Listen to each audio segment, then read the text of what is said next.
Social Security beneficiaries, including retirement, disability, SSDI, and survivors. How much will your new benefit be? That's exactly what we're going to cover in this video, so let's get into it right away.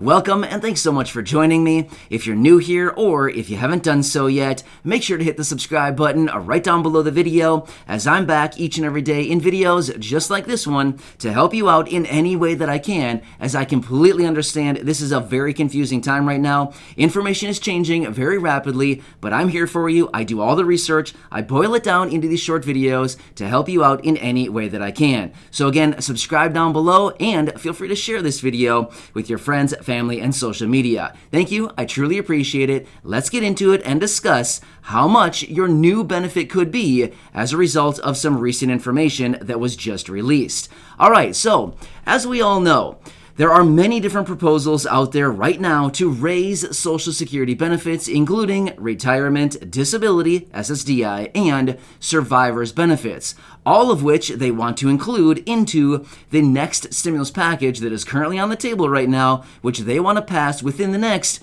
week and a half or so. So again, as I've been saying for so many days now, we will see about that because we are coming down to the wire here, and it seems that they have a lot of work to do ahead of them, and we're really counting down the days very quickly. So we will see, but either way, don't worry, I will keep you updated with everything going on there. But yes, in addition to all these other proposals that are floating around out there right now to raise benefits, we do know that there is an additional raise that we typically don't talk about that are included in all of these proposals, but this is something that comes on an annual basis. And it all comes down to some information that was just released just the other day. The inflation data as a result of the release of the CPI, Consumer Price Index, that was just released a few days ago, and it came in at 0.3% for the month of August. Now, what does all of this mean, and how does it translate into more money on a monthly basis to your Social Security benefit or your monthly check?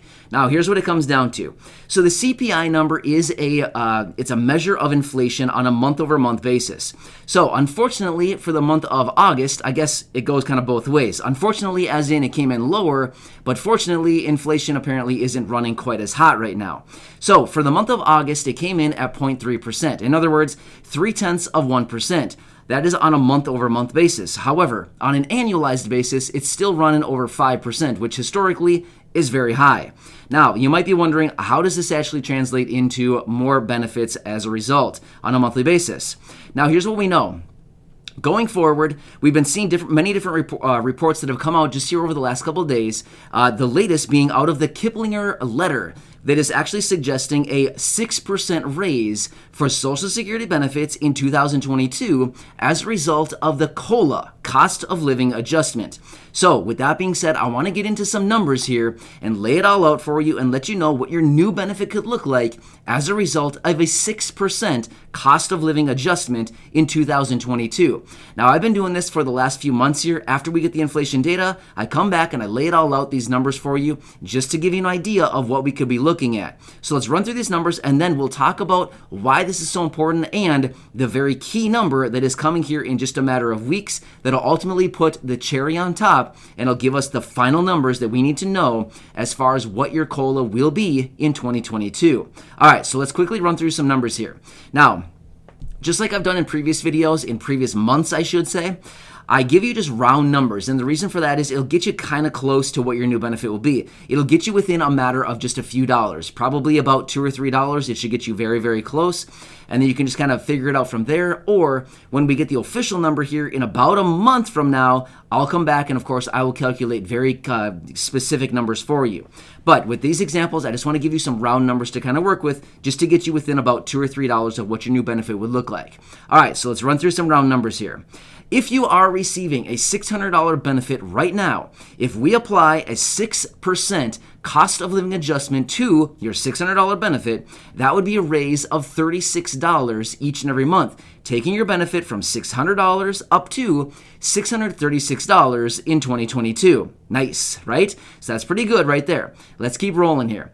All right, so if you are getting currently a $700 benefit each and every month, applying a 6% cost of living adjustment to your benefit, that would raise your benefits by $42 each and every month, taking your benefit from $700, what you're currently getting, up to $742 every single month. Again, not bad. It's getting a little bit better. All right, let's go on to the next example.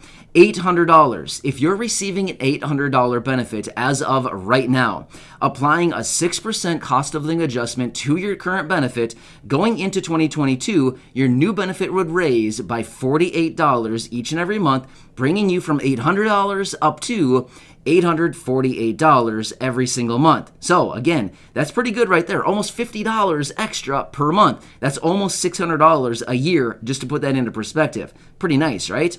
All right, let's move on to a $900 benefit.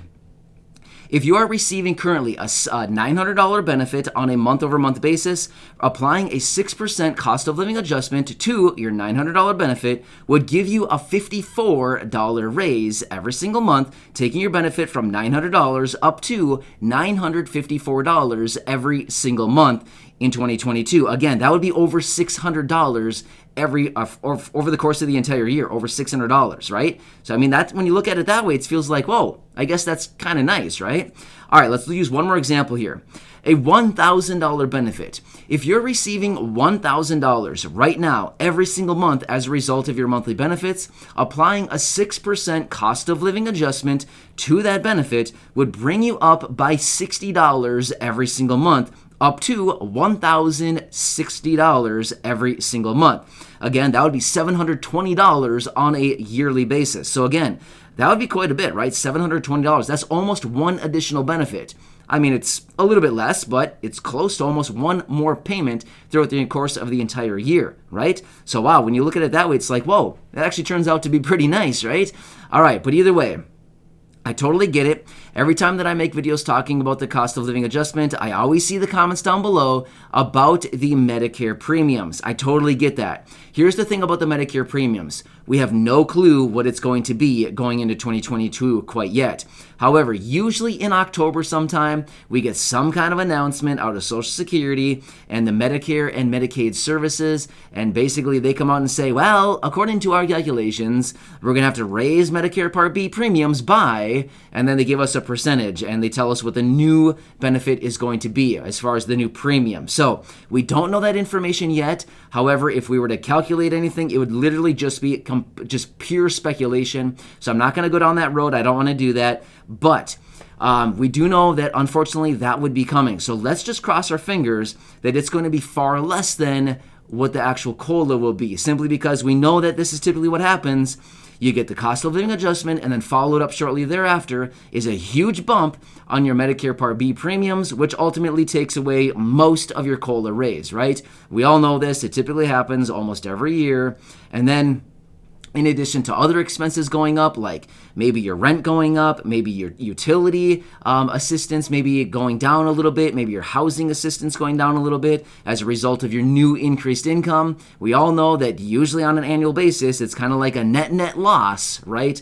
So yeah, either way. But hopefully this COLA this year will actually be a little bit bigger to offset some of these other expenses that many people experience on a monthly basis that ultimately leaves you with pretty much nothing left on your cost of living adjustment, right? So either way, it looks like this is going to be probably one of the biggest cost of living adjustments that we've seen since probably the early 80s, like 1983, 1982, something like that. So yeah, we're looking at almost 40 years ago was the last time that we saw a cost of living adjustment this big. So yeah, right? Pretty big, good stuff right here. Now, one more thing we want to take into account.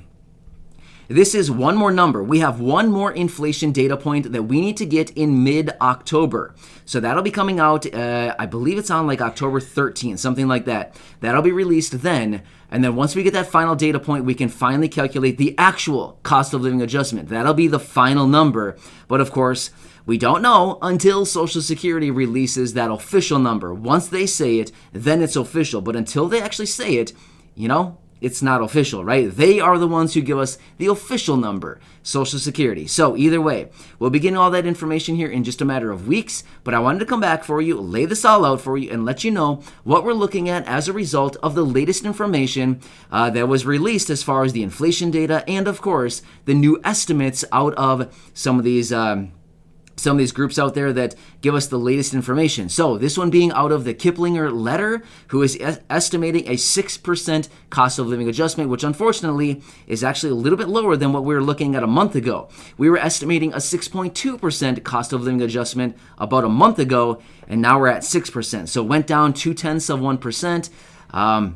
But again, yeah, you know what I mean? So either way, it's a little bit lower, but either way, it's still sitting pretty high, right? 6%. Either way, I'll continue watching all this very closely. I wanted to lay it all out for you, give you some numbers to work with, just to kind of let you know where we're sitting right now. But of course, as we get further information, I will continue to come back. I'll let you know where we're sitting, and of course, I'll be right here for you every single day. So again, subscribe right down below the video. I hope this one helps you out. And again, stay tuned, as I will have a lot more very important updates coming throughout the coming days, and of course, later today as well. Enjoy. Thank you so much for being here. Share this video with your friends, family, social media, and I will see you again later in the next